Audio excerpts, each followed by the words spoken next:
ყველას საფეხბურთო სალამი და მე კვლავ გიბრუნდებით უცხელესი საფეხბურთო სიახლეებით. ხვიჩა კვარაცხელიას მთავარი კონკურენტი პარიზში, ბარკოლა მზადაა ძირითადში ადგილისთვის იბრძოლოს. რომელი ისტორიული კლუბი დაინტერესდა ჟორჟ მიქაუტაძეთი, ვიხილავთ თუ არა ქართველს ახალ კლუბში. უმარ ნორმაგომედოვის მწვრთნელმა მერაბ დვალიშვილზე ილაპარაკა, წაგებას კვლავ მოტეხილ ხელს აბრალებენ. ეს და სხვა მრავალი სიახლე ჩვენს არხზე. თუ არ გინდა გამოტოვოს სიახლეები ქართველ სპორტსმენებზე, გამოიწერე არხი. მალე 55,000 ვიქნებით. ეს არის არხი ფუტვიჟანი, დავიწყოთ. ლიონმა გუნდის მთავარი მწვრთნელი პიერ საჟი თანამდებობიდან ოფიციალურად გაათავისუფლა, რაც იმას ნიშნავს, რომ მალე გიორგი მიქაუტაძეს ახალი დამრიგებელი ეყოლება. ფრანგული კლუბის აწუկა ყოფილ მთავარ მწვრთნელს მხარდაჭერა გუნდის რამოდენიმე ფეხბურთელმა გამოუცხადა. მათ შორის იყო გიორგი მიქაუტაძეც, რომელმაც პიერ საჟს თანადგომისთვის მადლობა გადაუხადა. ქართველმა შემტევმა განცხადება სოციალურ ქსელში გაავრცელა. ნამდვილი ენთუზიასტი, რომელიც მოთამაშეებთან ახლოს იყო და მათ არასდროს ატყუებდა. ის ლიონს ყველაფერს აძლევდა. მადლობა ყველაფრისთვის მწვრთნელო. დაწერა მიქაუტაძემ თავის X-ის გვერდზე. რომა გიორგი მიქაუტაძის ტრანსფერზე მუშაობას აგრძელებს. ცნობილი იტალიელი ჟურნალისტის ჯანლუკა დიმარციოს ცნობით, ჯალოროსიმ ქართველი ფეხბურთელის თაობაზე ინფორმაცია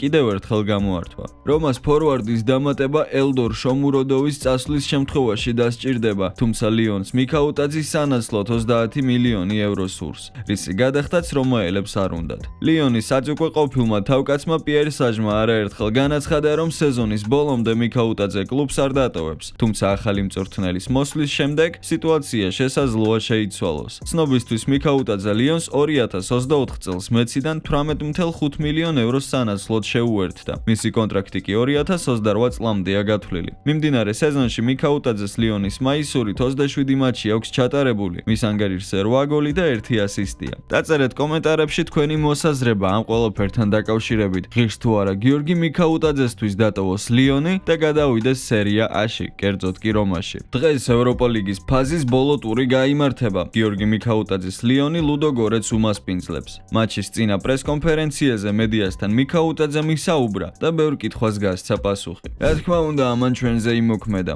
რაც გასულ წელს საჟმა შეძლო, ეს ბრწყინვალე იყო. მისი დიდი დამსახურებაა, რომ გუნდი დღეს ევროპა ლიგაზეა. მიუხედავად იმისა, რომ ამჟამად მწვრთნელის გარეშე ვიმყოფებით, გუნდი ჩვეულებრივ ემზადება. ჩვენ პროფესიონალები ვართ და ამას ყურადღებას არ ვაქცევთ. ხვალ უნდა მოვიგოთ და პლეი-ოფში გავიდეთ. ჩვენი მიზანი ტურნირზე ბოლომდე გასვლაა. დიახ, ბოლო დროს გუნდი ისევ ვერ თამაშობდა, როგორც ჩვენგან მოელიან გულშემატკივრები, მაგრამ არც მარცხდებოდით, ესეც აღსანიშნავია. ჩვენი ამჟამინდელი მეტოქის შესახებ ბევრი არაფერი ვიცი. ჩვენთვის მთავარი ლიონია და ხვალ უნდა გავიმარჯვოთ. ჩემპიონთა ლიგის ფაზის დასკვნით ტურში ხვიჩა კვარაცხელიას PSG შტუტგარტს ესტუმრა და დამაჯერებლად 4-1 დაამარცხა. ლუის ენრიკეს გუნდმა მეტოქის რბევა საწყისი წუთებიდანვე დაიწყო და მე-17 წუთისთვის უკვე 2-0 იგებდნენ. საბოლოოდ პარიზელთა მხრიდან უსმან დემბელემ ჰეტრიკი შეასრულა, ერთი კი ბარკოლამ გაიტანა. სტუტგარტმა მხოლოდ პრესტიჟის გოლის გატანა შეძლო და 24 გუნდს მიღმა დარჩა. გერმანელებს აუთსაიდერ ცრვენა ზვეზდასთან მარცხით ძვირად დაუჯდათ. რაც შეეხება PSG-ს, ფრანგებმა 13 ქულით მე-15 ადგილი დაიკავეს და პარასკევს წილისყრისას მათი მეტოქე მონაკო ან ბრესტი იქნება, ხოლო ამ ბარიერს თუ გადალახავს, ლივერპულს ან ბარსელონას დაუპირისპირდება. ამრიგად ლიგის ფაზა უკვე დაიხურა და პარიზელებს ხვიჩა კვარაცხელიას დარეგისტრირების უფლება აქვთ. ქართველი ჩემპიონთა ლიგას უბრუნდება. თუ ვიდეოში მოცემული ინფორმაციები თქვენთვის საინტერესო ან როგორც მინიმუმ სასარგებლო მაინც არის, არ დაიზაროთ და ვიდეო დაალაიქეთ. ერთი ღილაკის დაჭერაა, დარწმუნებული ვარ, რომ არ გაგიჭირდებათ. ამით არხს ძალიან დაეხმარებით განვითარებაში. თანაც ჩვენ მიზანი გვაქვს, რომ ყველა ვიდეოზე მინიმუმ 1500 მოწონება დავაგროვოთ. ჩემპიონთა ლიგის მატჩის დასრულების შემდეგ პარიზელთა მთავარმა მწვრთნელმა ლუის ენრიკემ ჟურნალისტებთან ისაუბრა.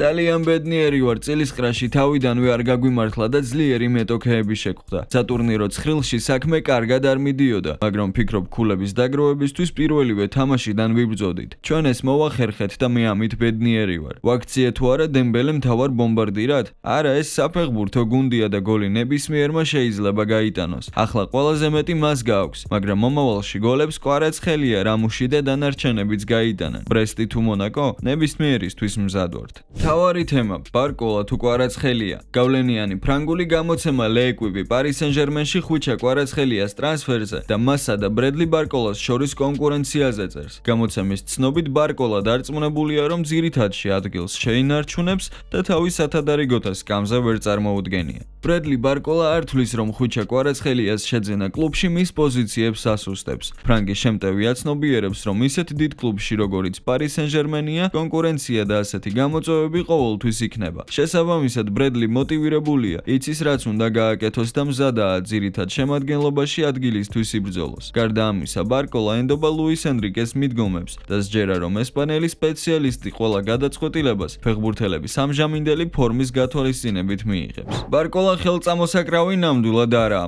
ის ტექნიკური, სწრაფი და როგორც ჩანს მოტივირებულია ადგილი შეინარჩუნოს. ამიტომ კვარაცხელიამ თავისი მაქსიმუმი აუცილებლად უნდა დადოს. ნაპოლის პირველი სეზონი უნდა გაამეოროს, შეიძლება გაუმჯობესოს კიდეც. წინააღმდეგ შემთხვევაში ის აღმოჩნდება სათადარიგოთა სკამზე. ფიქრობ, ენრიკეს ძალიან მოსწონს ქართველი და ის ტყუილად არ შეუძენია. მეტიც კი, მე პირადად მიმაჩნია, რომ პარი სენ-ჟერმენს კვარაცხელიას გარშემო ააწყობენ. 70 მილიონი პატარა თანხა ნამდვილად არაა. პარიზელებმა ქართველი სახით ვარსკვლავი და მსოფლიოს ერთ-ერთი საუკეთესო ფეხბურთელი დაიმატეს. დაწერეთ კომენტარებში თქვენი აზრები ამ თემასთან დაკავშირებით. გაუჭირდება თუ არა კვარადონას ბარკოლასთან კონკურენცია და რა მომავალი აქვს ქართველს პარიზში. ფრანგული მედიის ინფორმაციით, პარი სენ-ჟერმენს ხვიჩას დამატების მიუხედავად შეტევის გაძლიერება ზაფხულში მაინც სურს, რაც იმას ნიშნავს, რომ კონკურენცია კიდევ უფრო გაიზრდება. იმედია მეორე ჩელსის არ ვიხილავთ. წყაროს ცნობით, ფრანგული გრანდი ასტონ ვილას თავდამსხმელ ჯონ დურანის გადაბირებას გეგმავს. აღსანიშნავია ის ფაქტიც, რომ კვარას ტრანსფერის ჩაშლის შემთხვევაში PSG მას მიმდინარე სატრანსფერო ფანჯრის დროს შეიძენდა, მაგრამ ქართველი ფეხბურთელის ტრანსფერი შედგა. გამოცემა იმასაც წერს, რომ დურანი ალ-ნასარში არ გადავა, რაც საკმაოდ რეალურია. ზაფხულის სატრანსფერო ფანჯრის დროს PSG მას აუცილებლად შეიძენს. ცნობისთვის მიმდინარე სეზონში დურანმა ასტონ ვილას შემადგენლობაში ყველა ტურნირზე ერთად 29 მატჩში მიიღო მონაწილეობა და 12 გოლი გაიტანა.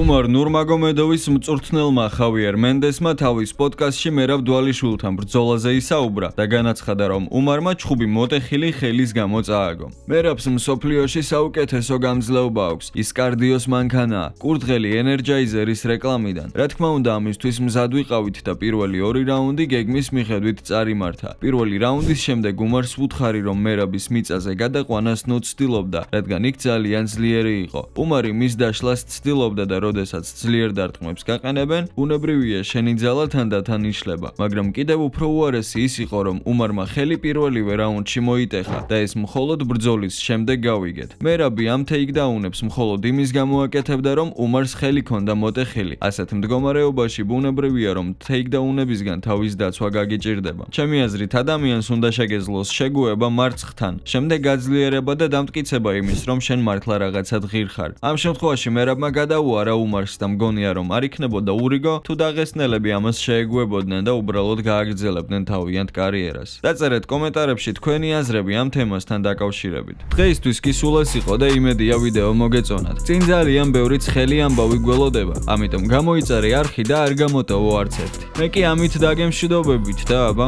წარმატებები.